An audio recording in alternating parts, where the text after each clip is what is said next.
Hello. ഞാൻ ഇന്ന് ഇവിടെ വന്നിരിക്കുന്നത് ഐബ്രോസിനെ പറ്റിയുള്ള ഒരു ട്യൂട്ടോറിയൽ ചെയ്യാനാണ്. അതായത് ഒരു പ്രൊഫഷണൽ ടച്ചോട് കൂടി നമ്മൾ എങ്ങനെ ഐബ്രോ ഫില്ല് ചെയ്യും എന്നതിനെ പറ്റിയാണ് കുറച്ച് ഡീറ്റെയിൽഡ് ആയിട്ട് പറയാമെന്ന് ഞാൻ വിചാരിച്ചു. അപ്പൊ ഞാനിത് കാണുന്നുണ്ടായിരിക്കും.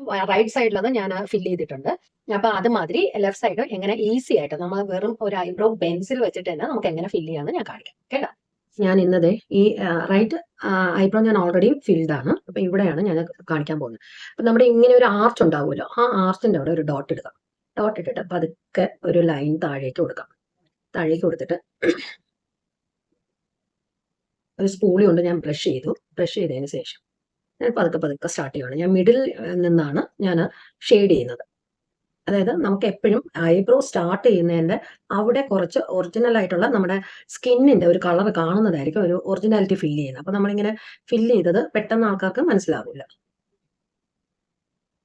അതേപടി ഞാൻ താഴത്തെ ഭാഗത്തേക്കും ഞാൻ ചെറുതായിട്ട് ഇങ്ങനെ ഫില്ല് ചെയ്ത് വരുവാണ്. അപ്പൊ ഈ ലെങ്ത് എങ്ങനെയെന്ന് വെച്ച് കഴിഞ്ഞാൽ നമ്മുടെ ഈ ഐയുടെ ഇവിടെ വരെ വരാം. ഇതിന് താഴോട്ട് പോകാൻ പാടില്ല. അപ്പൊ ഈ ഐയുടെ എൻഡ് വരെ ഉള്ള ഭാഗത്തേക്ക് നമ്മൾ ലൈറ്റായിട്ട് ഒന്ന് വരച്ച് നീട്ടി കൊടുക്കുക. അത് ഇവിടെ വന്നിട്ട് നീട്ടാൻ ശ്രമിക്കരുത്. ഇവിടെ നേ ഒരു ഫ്ലോയിൽ വരുമ്പോൾ അതിന് ഒരു നല്ല ഒരു ഫിനിഷ് ആയിരിക്കും. അടുത്തതായിട്ട് ഞാനൊരു ഫ്ലാറ്റ് ബ്രഷ് ഇതേ എടുത്തിട്ടുണ്ട്. ആ ഫ്ലാറ്റ് ബ്രഷിൽ കുറച്ച് കൺസീലർ എടുത്തേക്കുവാണ്. കൺസീലർ നമുക്ക് ഇതൊന്ന് ഡിഫൈൻ ചെയ്യാനാണ്. അപ്പൊ പതുക്കെ ഒന്ന് നമ്മൾ അതിൽ എക്സ്ട്രാ ഉള്ളത് കയ്യിലേക്കോ പ്ലേറ്റിലേക്കോ മാറ്റിയിട്ട് പതുക്കെ ലൈനിങ് സ്റ്റാർട്ട് ചെയ്യുക.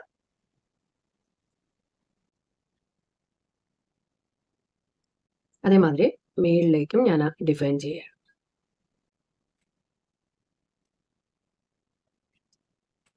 എക്സ്ട്രാ ഉള്ളത് ഒന്ന് വീണ്ടും റിമൂവ് ചെയ്തിട്ട് നമ്മൾ അതായത് കൺസീലർ നമ്മളിവിടെ ചെയ്തിട്ടുണ്ടെന്ന് ഒരു ലൈൻ പോലെ നിൽക്കാൻ പാടില്ല. അതുമാതിരി അതിനെ ഒന്ന് നന്നായിട്ട് ബ്ലെൻഡ് ചെയ്ത് വിട്ടേക്കും. അതേമാതിരി മേളിലത്തെ പോർഷനും ബ്ലെൻഡ് ചെയ്ത് ഒരു ഈവൻ ആക്കി മാറ്റണം. അഥവാ അതിൽ എക്സസ് ഉണ്ടെന്നുണ്ടെങ്കിൽ നമ്മളൊന്ന് അത് മാറ്റുക. അപ്പൊ ഇതിൽ ഞാൻ വീണ്ടും മേളിലേക്കും താഴേക്കും ഞാൻ ഇതിലുള്ള കൺസീലർ വെച്ചിട്ട് തന്നെ ഒന്ന് ഡിഫൈൻ ചെയ്തേക്കുക. അപ്പൊ ഇങ്ങനെ ഒരു ഡെഫിനേഷന് വേണ്ടിയിട്ടാണ് നമ്മളിത് ചെയ്യുന്നത്. പക്ഷെ ഇവിടെ ഒരു ലൈൻ ആയിട്ട് കാണാൻ പാടില്ല. അന്നേരം ഞാൻ നോക്കുമ്പോൾ ഇവിടെ കുറച്ചൊരു ഡാർക്ക് ഷെയ്ഡ് കാണുന്നുണ്ട്. അപ്പൊ അത് നമുക്ക് റിമൂവ് ചെയ്യാനായിട്ട് വൈപ്പ് ചെയ്യണമെന്നില്ല. പകരം ഈ കൺസീലർ ബ്രഷ് വെച്ചിട്ട് തന്നെ ലൈറ്റ് ആയിട്ട് അവിടെ ഒരു ഷെയ്ഡിങ് കൊടുക്കാമെങ്കിൽ രണ്ടിടത്തേക്കും ഒരുപോലെ ആക്കി എടുക്കാൻ നമുക്ക് പറ്റും. അതായത് ഇത്രയും ബ്ലാക്ക് വേണ്ട എന്നുണ്ടെങ്കിൽ അതനുസരിച്ചിട്ട് നമുക്ക് അതിനൊന്ന് കുറയ്ക്കാം.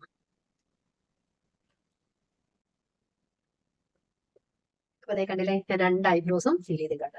വളരെ ഈസി ആയിട്ടുള്ള ഒരു സ്റ്റെപ്പാണെന്ന് ഇപ്പൊ മനസ്സിലായില്ല. അതായത് നമുക്ക് വേണ്ടത് ഐബ്രോ പെൻസിൽ. പക്ഷെ ഒരു കാര്യം ശ്രദ്ധിക്കേണ്ടത്, നമ്മൾ എപ്പോൾ അത് യൂസ് ചെയ്യുന്നതിന് തൊട്ട് മുന്നേ നമ്മളൊന്ന് ഷാർപ്പനർ വെച്ച് ഒന്ന് അത് അതിന്റെ ടിപ്പ് വന്നിട്ട് ഒന്നുകൂടെ ഒന്ന് ഷാർപ്പൻ ചെയ്യണം. അപ്പോഴാണ് നമുക്ക് പ്രിസൈസ് ആയിട്ട് തന്നെ ആ ഒരു ലൈൻ കിട്ടുന്നത്.